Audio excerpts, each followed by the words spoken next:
estar aquí con todos ustedes y el tema que me tocó a mí es un tema muy interesante, el cual vamos a poder aprender muchas cosas y sé que tú que estás viendo este video te va a llamar mucho la atención, así que te voy a agradecer que estés hasta el final porque sé que de aquí va a haber algo que te va a llamar la atención y sobre todo te va a servir para tu vida. El tema que me tocó a mí compartir con ustedes, en este caso contigo que nos estás viendo, es la Eucaristía, mito o realidad. ¿Cuántas veces nosotros nos hemos preguntado si la Eucaristía realmente, Jesús, nuestro Señor, se encuentra dentro de ella? Y nos hemos dejado incluso a un lado muchas situaciones que incluso podemos hasta dudar si realmente está ahí. Pero ¿qué te parece si descubrimos cuáles son los mitos que comúnmente más escuchamos nosotros los jóvenes o también todos los católicos, ¿verdad? Y quisiera iniciar con una frase que me gustó mucho, que posiblemente pueda ser parte de nuestra vida. Y dice así: el hombre que vive seriamente por dentro, vive felizmente por fuera. Y es cierto, muchas veces nosotros nos preocupamos por cosas que son fuera de nosotros, de nuestra vida, pero ¿saben qué hemos olvidado? Nuestro interior, la parte más importante de nuestra existencia. Por lo cual, vamos a descubrir cuáles son esos mitos que comúnmente escuchamos. Y uno de ellos es el siguiente. Los dividí en tres principales mitos que a mi parecer son los que más hemos escuchado o incluso nos hemos preguntado. El primero de ellos es: la Eucaristía es solo un símbolo.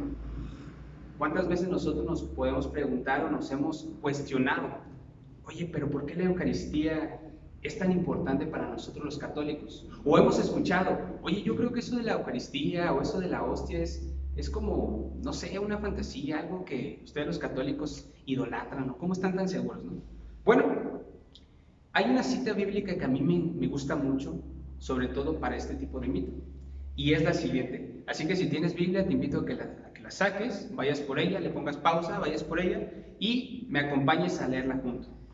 Esta cita es 1 Corintios 10, 27 al 32 y dice: si alguien que no comparte la fe los invita, vayan si quieren y coman todo lo que les sirvan, sin planear problema de conciencia en cada uno de ellos. Coman pues todo lo que se les venda en el mercado, sin plantar problema de conciencia, pues el Señor es la tierra y Él todo lo consiente. Muchas veces nosotros nos hemos preguntado: oye, pero ¿cómo puede ser posible que las cosas que nosotros suponemos en los símbolos nos puedan hacer daño? Y el Señor nos habla muy bien en esta cita y nos dice, y yo les voy a hacer esta reflexión: un símbolo no nos puede hacer daño directamente. Les pongo este ejemplo. Imagínense que en la pared de su casa hay un arma disparando, ¿no? El mero símbolo jamás te va a hacer daño, esa imagen no te va a hacer daño. Pero ¿qué sí te puede hacer daño? Una pistola disparando real. Esa sí te puede dañar. Entonces nos podemos dar cuenta que un símbolo no nos hace daño, pero algo real sí. Y esto lo podemos ver en esta parte, aquí en esta cita. Muy bien, la cita con la que les voy a mencionar esto, precisamente este ejemplo que acabamos de mencionar, es la siguiente. 1 Corintios 11, del 27 al 32, y dice: por lo tanto, el que come el pan o bebe la copa del Señor indignamente, peca contra el cuerpo y la sangre del Señor. Cada uno, pues, examine su conciencia y luego podrá comer el pan y beber de la copa. El que come y bebe indignamente, come y bebe su propia condenación. Imagínense el mensaje tan fuerte que nos acaba de decir el apóstol. Esto no puede ser un mero símbolo. Un símbolo no nos podría hacer un daño como tal, pero el mensaje que nos deja esta pequeña cita nos dice que aquel que coma indignamente del cuerpo del Señor, estará comiendo su condenación. Por lo cual, ya no es un mito entonces acerca de que la Eucaristía es un solo símbolo, sino realmente está presente ahí, ya que si indignamente comes, consumes al Señor, también estarás comiendo y consumiendo tu propia condena. Entonces, yo les quiero hablar acerca de un pasaje de la Biblia que prácticamente se puede descubrir todo este maravilloso mundo de la Eucaristía, que es el Evangelio de San Juan, el capítulo 6. Por más de 40 versículos habla el Señor acerca de la Eucaristía. Pero claro, nunca nos hemos dado la oportunidad a lo mejor de leerlo con detalle, pero en este pequeño video lo vamos a descubrir. Imagínense, les quiero contar la historia. Imagínense, los judíos venían junto con Jesús, avanzando aproximadamente 10,000 personas junto con él, diciéndoles Jesús, todas las proezas que él hacía eran hechas por su Padre a través de él. Y él hablaba con esa intensidad, y veían milagros, y cada vez más y más gente se unía a él. Así inicia este capítulo de Juan. Jesús, invitado a todas estas personas a que se sentaran junto con él a escucharlo. Pero ¿qué sucede? Ahí van a descubrir uno de los grandes milagros que nosotros hemos conocido de Jesús, que es la multiplicación de los panes. Imagínense, todos los judíos con él, pues estaban saciando su hambre, ya que llevaban un buen rato con él. Entonces Jesús pues los invita a los apóstoles, y ¿qué les dice? A sus discípulos en aquel momento, pues denles de comer. Y los discípulos pues tenían miedo, decían, pues ¿cómo quieres si ves que son muchos y no tenemos dinero? Entonces Jesús hace el milagro. Y es donde entonces inicia el segundo mito. La Eucaristía es un invento de la Iglesia Católica. ¿Alguna vez te lo has preguntado? Si realmente es un invento de la Iglesia Católica. Y si no fuera así, ¿cambiaría algo acerca de la percepción que tengas acerca de ella? Y vamos a descubrirlo. Entonces, en su mayoría se pudiera ver como una mera representación simbólica en aquel momento cuando fue la última cena. Desgraciadamente muchas personas piensan que la Eucaristía es solamente pues recordar aquel momento, y muchas veces nuestros hermanos separados, desafortunadamente, también lo ven así. Por eso no le dan a lo mejor tanta importancia, no le dan a lo mejor el valor que nosotros los católicos le damos a ello. ¿Sí? Porque no es un símbolo, ya lo vimos hace un momento, porque un símbolo no puede condenarte, no puede dañarte. La acción en contra de, esa sí te puede dañar, esa sí te puede incluso hasta matar. ¿Y cómo lo podemos ver? El interés de solo saciar el hambre corporal. Y eso lo podemos ver en Juan 6, 26 al 27. Vamos a buscarlo. Juan 6, 26 al 27. Y vamos a descubrir aquí qué es lo que realmente Jesús le decía a aquellos judíos. Y lo vamos a descubrir en este pasaje. Y dice así: Jesús les contestó: en verdad les digo, ustedes me buscan no porque han visto a través de los signos, sino porque han comido hasta saciarse. Él sabía que Jesús lo seguían por los milagros, ¿sí? No los seguía por eso, los seguía porque ya habían saciado su hambre. Y muchas veces, amigos, a veces así nos manejamos con Dios. Mientras nos hace el milagro, mientras nos cumpla lo que pedimos, estamos ahí. Pero como jóvenes, ¿qué hacemos? A veces no lo necesitamos. ¿Por qué? Porque soy fuerte, porque soy inteligente, porque estoy guapo, porque estoy guapa. Y lo que realmente importa, estamos saciando solamente nuestra hambre corporal.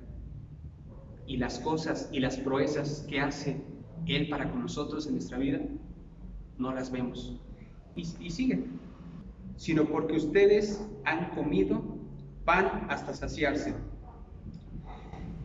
Ese pan del que Él habla Jesús son todas esas creencias que nosotros a veces tenemos de que nosotros no necesitamos ver cosas extraordinarias para podernos convencer, sino al contrario, que necesitamos realmente tener algo tangible para decir, esto es de Dios, esto es de esto, esto es del otro, y muchas veces nos perdemos en ello.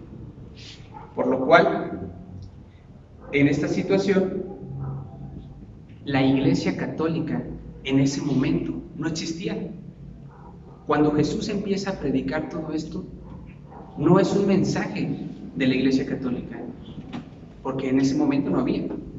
Lo que había era que Jesús les estaba empezando a decir, ya comieron, ya están satisfechos, ahora les voy a demostrar y les voy a enseñar cuál es el pan vivo real, el pan vivo bajado del cielo. Imagínense aquella escena, quiero que te proyectes tú a ese momento. Imagínate tú en ese momento, allá, y llega una persona y te dice, yo soy el pan vivo bajado del cielo.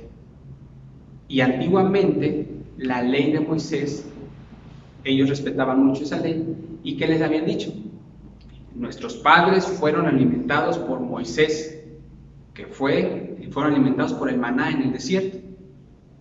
Pero después Jesús viene y les dice, sí, pero ¿qué crees? Tus padres murieron y yo te voy a dar el pan de vida, el pan que te dará vida eterna. ¿Qué hubieras pensado tú? ¿Qué hubieras pensado tú como joven, como persona creyente en este momento?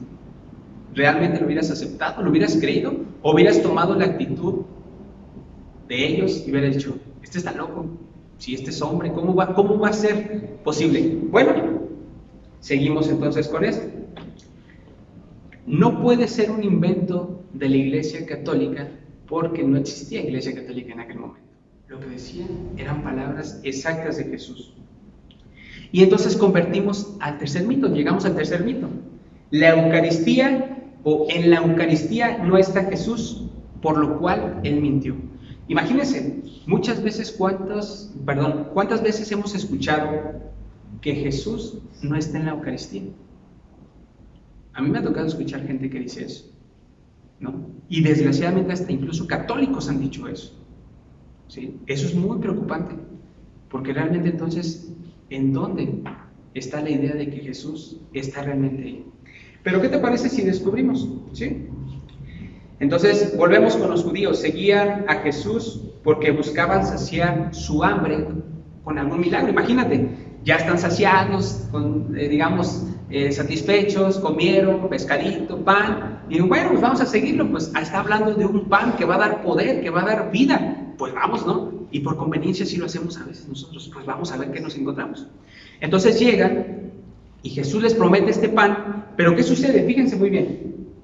En Juan 6, 28, 30, fíjense qué dice. Entonces le preguntaron, ¿qué tenemos que hacer para trabajar en las obras de Dios? Y Jesús les respondió, las obras de Dios es esta, creer en aquel que Dios ha enviado. ¿Y quién fue a quien enviaron? A Jesús. ¿Pero qué creen? No creían en él, porque lo consideraban un mero hombre. Y más adelante menciona que decían, pero ¿cómo es posible que este esté hablando de esto? Si yo conozco a su padre, yo conozco a su madre, a José y a María, nosotros lo conocemos. ¿Cómo este dice que baja del cielo siendo el pan de vida? Es imposible. Yo creo en lo personal que yo sí hubiera dudado en aquel momento diciendo, ¿cómo es posible? No, amigos, pero eso no es todavía lo más drástico. Viene, fíjense lo que sigue. La actitud de incredulidad que vemos en los judíos muchas veces la hemos tenido nosotros también. ¿Y dónde la vamos a ver? En Juan 6, 41, 42, y dice, los judíos murmuraban porque Jesús había dicho, yo soy el pan que ha bajado del cielo. Y decían, conocemos a su padre y a su madre, ¿no es cierto? Él no es sino Jesús, el hijo de José. ¿Cómo puede decir que ha bajado del cielo? ¿Cuántas veces en las oraciones que tú has hecho o has pedido por tu familia, has tenido esta actitud de incredulidad de decir, ¿el milagro se me dará? ¿Realmente Dios me escucha? ¿Cuántas veces nosotros hemos dudado de ello? Pero bueno, ¿qué sucede después con Jesús? Jesús hizo un decreto poderosísimo donde nos hace darnos cuenta realmente cuál es el propósito de la misión de Jesús de venir a este mundo. Y lo vamos a ver en Juan 6:47, y dice: en verdad les digo, el que cree en mí tiene vida eterna. ¿Y cómo es eso posible? ¿Cuántas veces no hemos creído en Jesús, en lo que Él nos dice? Y pensamos y argumentamos diciendo: sí, Señor, yo creo en ti. A lo mejor perteneces a un grupo juvenil, a lo mejor vas a misa y dices: pues sí, sí creo en Dios, sí creo en Jesús, sí. Pero ¿realmente dejas obrar a Él en tu vida? O a veces tenemos la actitud del judío anterior que decimos: ¿cómo es posible si Él es un mero hombre? Yo no le pedí nada, no creo en eso. Necesito verlo y necesito palparlo para que sea posible. Pero ¿qué dijo incluso Jesús? Dichoso el que cree sin haber visto. Así que si tú quieres ver un milagro de Jesús, necesitas primero creer para ver. Pero esto no es suficiente, y con esto voy a terminar. Hay dos verbos que mencionan la presencia real en la Eucaristía. Y a lo mejor antes no entendiste nada, no lo sé. Pero si tú te quedas con esta idea, te aseguro que jamás vas a volver a dudar de la presencia real del Señor. Y querido amigo, querida amiga, estoy seguro que tu experiencia en cada Eucaristía va a ser diferente. Y te lo voy a mencionar. Juan 6:48, y dice: yo soy el pan de la vida. Sus antepasados comieron el maná en el desierto, pero murieron. Aquí tienen el pan que baja del cielo, para que lo coman y no mueran. Ahí está el decreto de Jesús. Pero después, ¿qué sigue? Juan 53. Yo soy el pan vivo que ha bajado del cielo. El que coma de este pan vivirá para siempre. El pan que yo les daré es mi carne, y lo daré para la vida del mundo. Fíjense el verbo. El verbo en el antiguo griego se llamaba jófage. Jesús hablaba de ese verbo como jófage, que significa ingerir alimento. Es como que Él te está invitando a que comas. Ese es el verbo, ¿sí? Pero después, en el capítulo 54, cambia el verbo. Ya no es jófage, ¿sí? ¿Qué verbo es el que utiliza? Fíjate, es como si Jesús te estuviera mencionando que indirectamente comieras su pan para que te salvaras. Pero Jesús cambia su intensidad y lo cambia de verbo en el capítulo 54. Y Él menciona: el que come mi carne y bebe mi sangre tiene vida eterna, y lo resucitaré el último día.